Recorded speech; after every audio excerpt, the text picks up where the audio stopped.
2021ஆம் ஆண்டு ஏற்பட்ட மிகப்பெரிய நிலநடுக்கத்திற்கு துருக்கிக்கு இந்தியா உடனடி உதவியாக நிவாரணப் பொருட்கள், மீட்புப் படைகள் மற்றும் மருத்துவ சேவைகள் அனுப்பி உதவியது.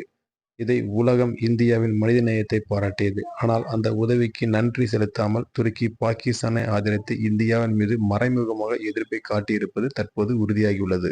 சமீபத்தில் பாகிஸ்தானில் துருக்கியின் அடா வகுப்பு நீர்மூழ்கி போர்க்கப்பலும் C-130 ஹெர்குலஸ் ராணுவ விமானமும் கராச்சி துறைமுகம் மற்றும் விமான நிலையத்தில் காணப்பட்டது. இதன் மூலம் துருக்கி பாகிஸ்தானுக்கு ஆயுதங்கள் வழங்கியிருக்கலாம் என்ற சந்தேகம் எழுந்தது.